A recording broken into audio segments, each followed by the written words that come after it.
We're joined today by David Kelley. He is the CEO of Chakana Copper. They've got a copper project in the Ancash province in Peru, and we're going to look through some videos and images today. So, David, thanks for joining us. I think we're doing this off the back of some technical difficulties we had in reaching you on site when you were down there a few weeks ago. So, thanks for taking the time. You bet, Matt. Yeah, I'm always bragging about the infrastructure in our project location being in an active mining district, but it doesn't quite have 5G Wi-Fi internet yet. So a little bit of work to go there. So what are you keen to kind of show us today? Because obviously I think it's really important that people get a sense of the kind of scale of the project and also the different parts to the project. What are we going to look at first? So, I've always talked about the great infrastructure of our project. It's in an active mining district. It's in the Ancash province of Peru. And, the significance of Ancash from a mining perspective is that's where Antamina is located. It's the largest mine in Peru, and it's 65 kilometers east of our project. And then we're just 35 kilometers south of Piorina in the same belt of rocks. That's the world-class gold mine that was operated by Barrick. And within our project, we're in an active mining district. So this is going to be kind of a neat transect driving from the east side of the district through the district, seeing the mining operations, some of the infrastructure, tailings facility, the plant of the adjacent mining operations. And then we'll start to get a view of our project, and we'll then take the viewers through several different aspects of our project that's, as you know, is in an active drilling program right now. Okay, so what are we looking at first? The first thing we're going to take a look at is we're just driving through a road. This is actually a public road. It goes from the town of Requai on the east to the town of Aiha, and then further out to the coast. So we're driving to the west. It's actually a public road, but it's going right through the mining operations of Lincuna. Lincuna operates 4 underground mines in the district, and what we're going to see here as we're driving through is the tailings facility. It's a recently expanded tailings facility that Lincuna has been working on as part of their expansion of mining activities in the district. So it's a great view of the new tailings facility as well as the plant in the background. There's a panoramic view that you'll see their plant, and so that's really the heart of their operation. As we continue driving to the west on the same road, we're approaching the Cotacran mine. You can see the maintenance area of the mine. It kind of sits down in a small valley. You can see the mountainous terrain that we're in. There are some of the waste dumps from the Cotacran mine right there in the foreground. So we're just going to do a little switchback here, and then we'll pass the portal of the Cotacran mine. It's one of 4 underground operating mines. Lincuna mines predominantly lead, zinc, silver ores. We believe that their mineralization is related to the zonation of the mineralization that we have on our property.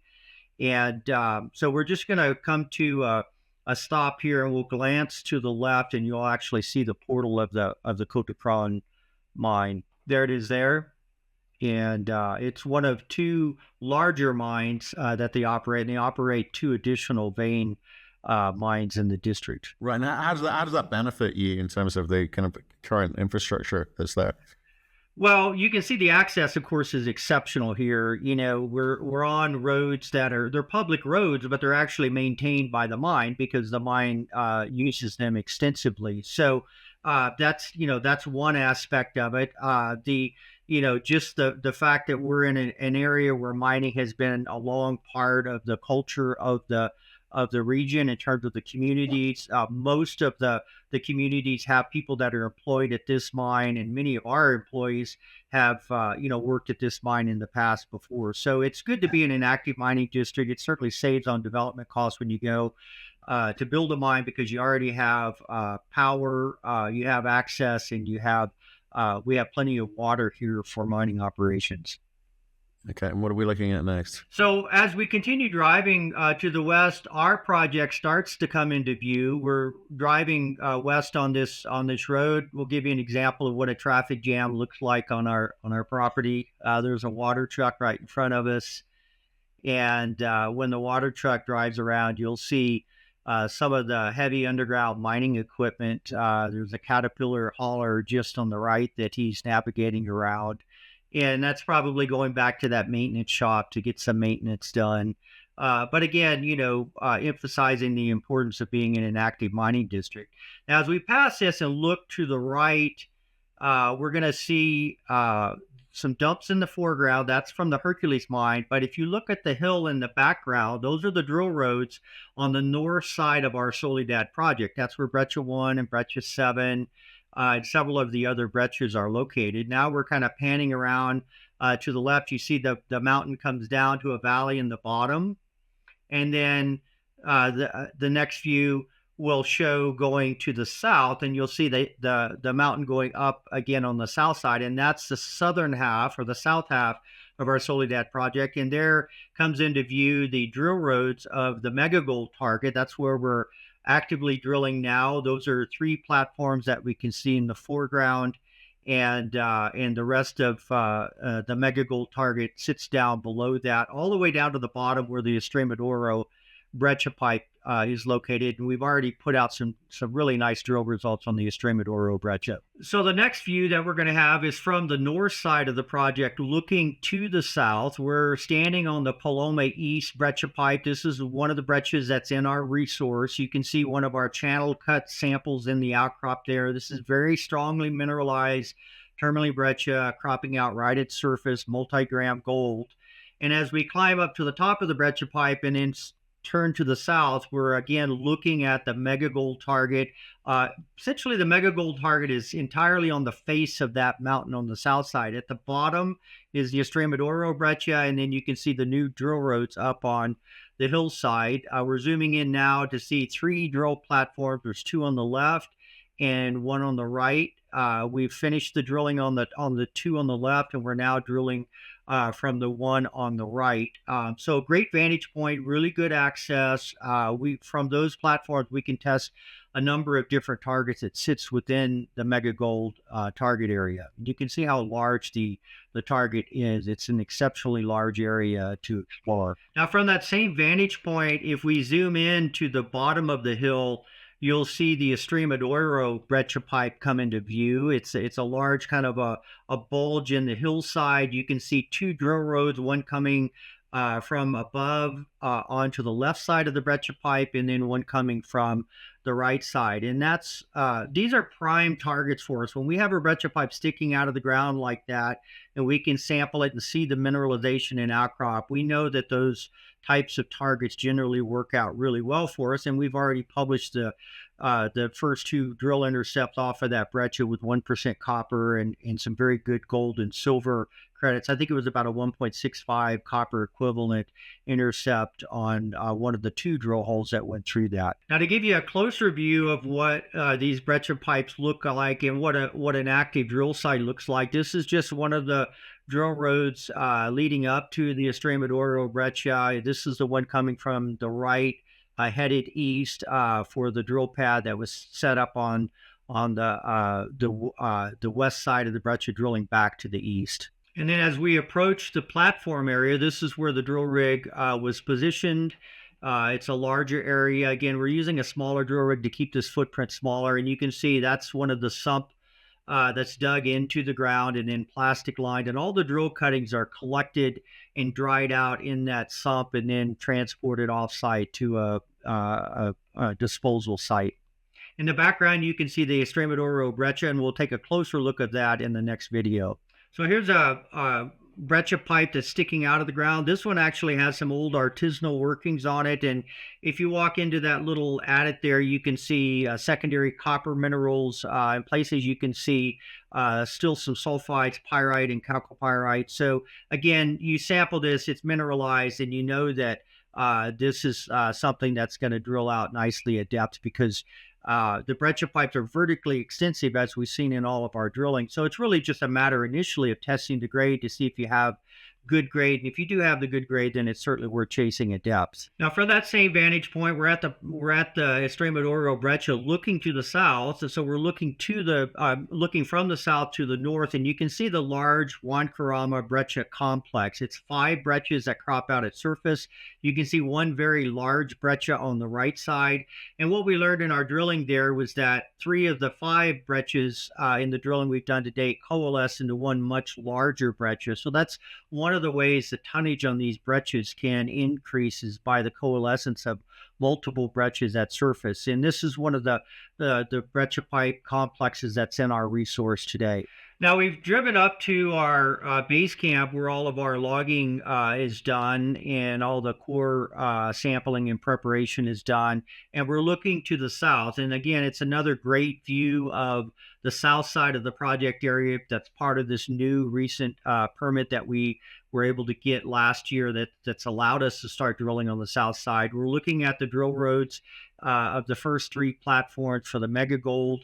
And then you can see the older roads there, which give us access to many more permitted platforms to test the Mega Gold target area. So we have a number of targets, multiple targets in this area that we will be testing in this current drill program. From the same view, if we look to the left and zoom in, it's in the distance, kind of right in the center of view here, you can see some alteration, and that's the La Jolla high sulfidation epithermal target. It's a lithocap type of environment. It had some historical drilling by Buenaventura with some very nice silver grades. I believe they had over 1,300 grams silver in drill intercepts, and we've also hit 1,300 grams silver in our surface sampling. So after we complete the drilling here at Mega Gold, the plan is to move the rig around and drill a few holes in the La Jolla high sulfidation epithermal target. So from the north side of the project, we walked over to Breccia 1, and if the viewers recall, this is one of the Breccia pipes that's in our current resource. It's the largest and highest grade. And one of the reasons it's the largest is because there's actually 2 breccia pipes here. There's the breccia that we can see in the view here. It's cropping out at surface. Again, mineralized at surface. Those are great targets. This one had some historic drilling. So we kind of knew that we had a nice breccia here with some good grades. But what we didn't know is that just north of this breccia pipe is a second breccia pipe that's blind. It doesn't come to surface. There's a gap of about 40 meters between the 2 breccia pipes. And from this drill platform, we drilled to the north, went through this breccia, went into the gap, and saw alteration. So we kept drilling and hit the second breccia pipe. And it's that second breccia pipe where we had that spectacular 12 meters of 27% copper and 960 grams silver intercept, a massive sulfide zone in the top part of that breccia pipe. This is also the platform where we drilled 439 meters from surface with 2.07% copper equivalent. So great, highly mineralized breccia here in copper, gold, and silver. And these are the types of targets that we love to get into. We believe there's potential for around 50 to 100 of these types of breccia pipes on the property. Not all the breccia pipes are strongly mineralized like this, but you don't need them to be if you have that kind of inventory.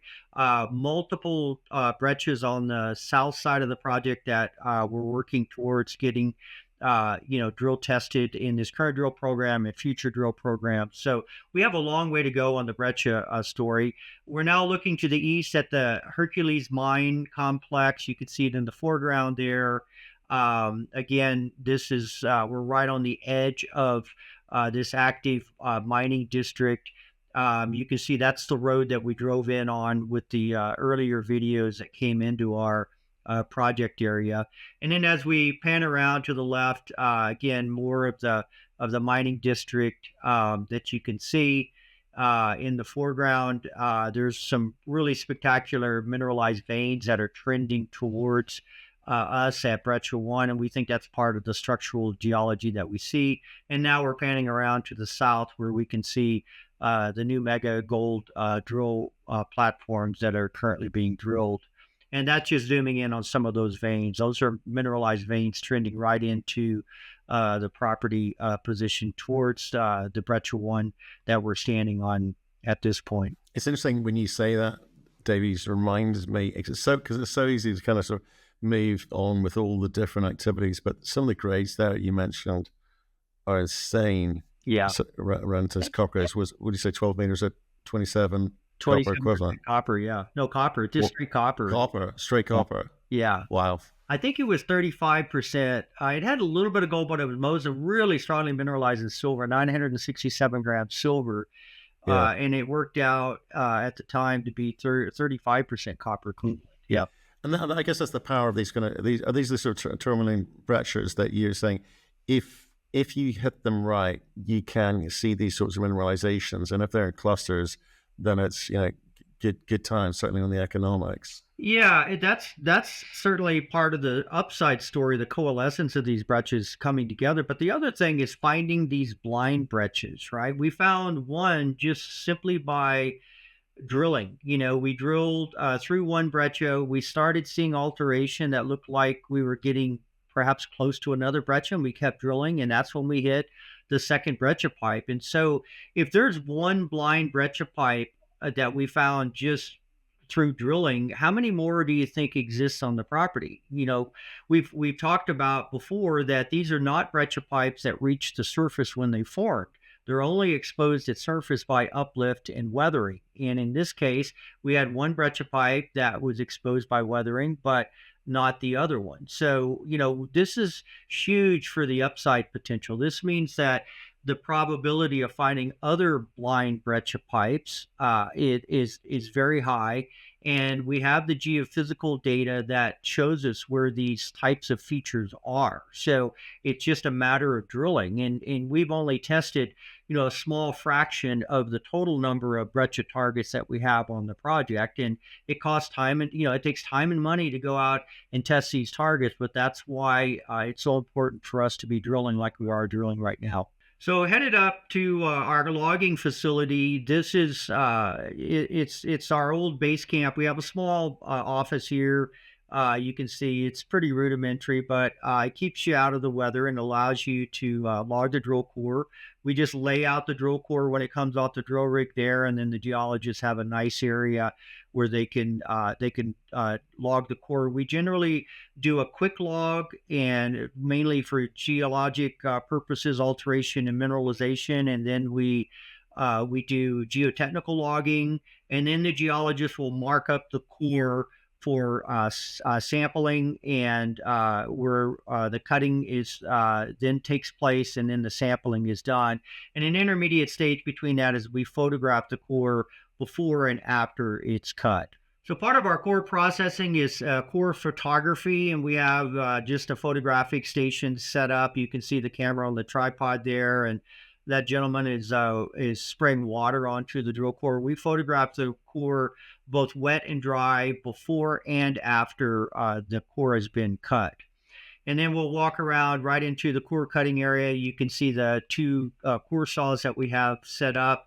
And similar to the drilling collection of the cuttings, we have a sump set up where all the cuttings from the core cutting is collected, it's dried out, collected, and then disposed of in a proper disposal site. One of the really important aspects of this type of work is chain of custody, and being able to demonstrate that you're in possession of the sampling and control and of the sampling process, and in possession of the sampling at all times until it's dropped off at the laboratory. And this is a batch of samples that's ready to go.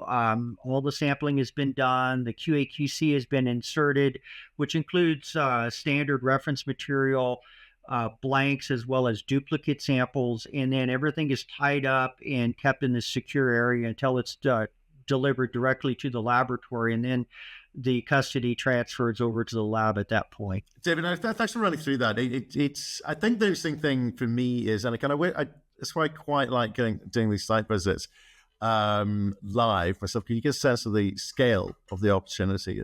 Well, and also how hard it is. Like, no one said exploration was easy, right? Where you're looking for visual signs, you're having to drill.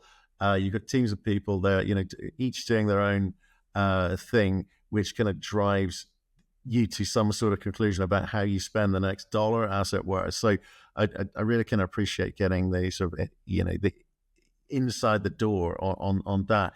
For you this year, I mean, what are the kind of main goals for you? Now we've got a sense of the size and the scope of the property. Where are you going to be spending your time, money, and efforts? Well, as you recall, from the start of this drill program, we had three different target areas: the high grade breccia, the Estremadura breccia. Now we're drilling on the mega gold target, and then we'll end the program by going to La Jolla. And what would be great for me is discovery in all three of the target areas.